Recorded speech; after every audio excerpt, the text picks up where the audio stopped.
Is it possible for a normal Mario Kart player to learn every 200cc shortcut in Mario Kart 8 Deluxe in just one day?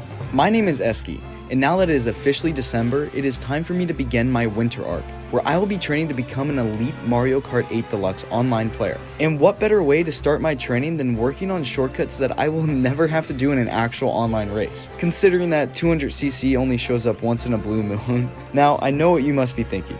Are you stupid? Yes.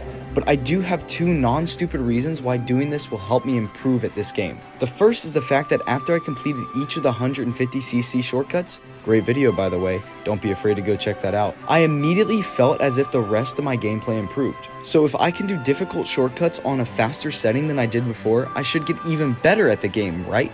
This leads me to my second point. Back in my original Mario Kart grinding days when I was back in high school, I didn't think I was very good online until I beat every 200cc track on Grand Prix mode. If you're new here and don't know what the hell I'm talking about, 200cc is kind of the gimmicky version of the game where everyone goes extremely fast, so when you get back onto 150cc online, it almost feels like slow motion. After this challenge, I hope to return to the online servers seeing everyone else as if I were the Flash and just destroy them all. But my first issue is that Shortcut doesn't have a video of all the 200cc shortcuts, so how the hell am I supposed to use his face and name for my thumbnail? Don't worry guys, because there's another Mario Kart YouTuber who is considered to be the king of 200cc, and his name is TWD98, or just Troy. It took me one search on YouTube to find a video from Troy that showed every 200cc shortcut in the game, so now that the challenge was set up, could I defeat every shortcut from his video, plus some bonus cuts from the DLC tracks in just one day? Stay tuned to find out. After writing down every shortcut into an Excel sheet, I learned that there were precisely 25 shortcuts that I needed to complete. Just like my 150cc shortcut video, I decided to split them up into 5 different categories. 1 star for the so-called easy ones, and up to 5 stars for all the ones that made me reconsider every life choice I had made up until that moment. You will notice that many of the 1 and 2 star shortcuts are the more challenging 150cc shortcuts from last video, but since it's 200, they all have become a lot more manageable. So I set off to begin the challenge right after I woke up, at noon. Now that I've gotten off to an early start to my day, I began to work on all the 1-star shortcuts to grasp how hard this challenge would really be. Most of these were really easy corner cuts and only took me 1 or 2 tries to complete, like on Bone Dry Dunes or Mount Wario. Hyrule Circuit was the first shortcut that I noticed that was impressively easier since last video, and the Rainbow Road path switch might be the easiest shortcut in the whole game. However, the final 1-star shortcut appeared to be quite bothersome. This Ribbon Road corner cut seems as easy as the rest of these 1-stars, but there is one unaccounted for factor that was destroying me. That giant ass Mecha Koopa thingy. I couldn't for the life of me figure out how to line myself up for this shortcut with this guy constantly getting in my way, so I'm embarrassed to once again say that it took me a lot more time on the 1-star cuts than I first imagined, but I did eventually beat it and moved on. Now it was time for the 2-star shortcuts, which contained 4 of my least favorite shortcuts from the previous challenge, and to my satisfaction, they were so much easier than last time. I completed each of these shortcuts on my first race of attempting them. Mute City Shroomless was free. On Dragon Driftway Gap Jump, I didn't even need to get a mini turbo hop or the purple mini turbo at the beginning. The Waluigi Stadium mud skip only required an orange mini turbo, and just getting through the cave in Mushroom Gorge was more complicated than the gap jump itself. Now there were 2 new shortcuts in this section, the Yoshi Circuit Shroomless Waterfall Cut and the Sherbetland Corner Cut. Although Sherbetland was a corner cut, it was about as big as these bad boys get and took me a few tries to get the mini turbo timed correctly. As for Yoshi Circuit, I don't know if it was the timing or the area of the waterfall that I kept trying to go through, but the water continuously kept slamming me down. I rewatched Troy's video and noticed that he seemed to be jumping on the left side of the waterfall. So I tried that a few times and possibly by a stroke of luck, I completed it. With all the 2 stars down, it was finally time to learn all the cool looking shortcuts that I had seen from Troy's video, starting with the 3 stars. These shortcuts were definitely more complicated, either consisting of complex gap jumps or a combination of corner cuts that needed to be completed along just one track. The gap jumps looked cooler, so I started with Bowser's Castle, where the goal was to clear this entire gap on the anti-gravity section by mini turbo hopping over this corner as close to the tree as possible without actually hitting it. I thought this one would be pretty difficult, but I surprisingly got it on my first try. Then I tried again the next 2 laps and failed pretty bad. This is why you stop while you're ahead. Next up was the Grumble Volcano Gap Jump, where I needed to use a mushroom to clear this entire turn section at the beginning of the race. And to my surprise, once again, it only took me 1 bonk and then I figured it out. After these 2, I moved on to the tracks with all these types of corner cuts throughout them, starting with Donut Plains. Here's a little Eskyyt lore for you all. This is the first track that I ever learned a shortcut on about 4 years ago. It's in the section where you stay underwater and cut the entire corner off. And I would use it when I first started playing online, making this track an easy win for me. But now that I've learned that it's actually a bagging track, and since I race people who are actually decent at the game now, I can't win for the life of me. But yeah, this track didn't give me any trouble at all. Cheeseland and Dry Desert were very similar shortcuts, as you basically use 3 mushrooms to cut off the entire track, which isn't surprising at all considering they are the 2 biggest bagging tracks in the entire game. Don't mind how scuffed my completion of each of them was. The last of the 3 stars was Mario Circuit Corner Cut / Glider Cut, which is a slightly easier version and kinda more fun than the 150cc counterpart. The big thing is that you get to skip the railing completely as you have enough speed in the air.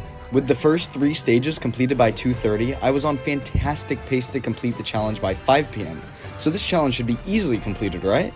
Don't be that quick to place your faith in me, as I decided to take a quick break for a few hours because unlike you guys, I have to do real human things and can't sit around playing a video game all day. I had to do things like go to the gym, get some groceries, get dinner with my family, and then talk to women. Okay, I didn't do that last part, so maybe I shouldn't be clowning my audience after all. I'm sorry guys, I'm sure you are also productive human beings. But now that I have all that productivity out of the way, I can return to what actually brings me joy in life: Mario Kart. I hadn't looked at the clock in a while, but I'm sure it can't be too late. Oh my god, it's 8:30 PM.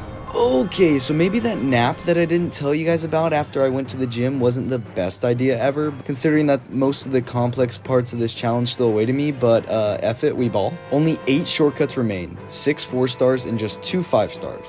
This is also a great time to mention how annoying it was to reset these attempts, as, to my knowledge, there is no time trials for 200cc. On that note, starting off the 4 stars would be the Ice Outpost Shroomless Cut, which requires a mini turbo trick off this ramp that propels you to the track above. This one looks super sick but is quite precise, so it's a good thing that I'm actually insanely good at this game.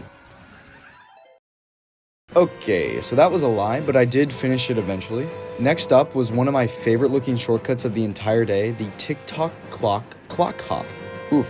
For this cut, you have to mini turbo hop off this ledge, then trick off the middle of this pendulum to boost your way to the other side. Although it did take a while, it wasn't as hard as it looked, and I got it without too much stress. Now, for the sake of not being too repetitive, understand that the next 3 shortcuts I mentioned took me about 15 to 30 minutes each to get done, and collectively made me want to throw my controller at a wall. Mario Kart Stadium is just legit one massive shortcut with a shroomless glider shortcut to finish the race. None of the cuts are particularly difficult, but getting them all in a row is pretty rough. Shy Guy Falls requires you to mini turbo trick off a ramp at the end of the lap, and you better hope that your angle is precisely correct or you're going to bonk.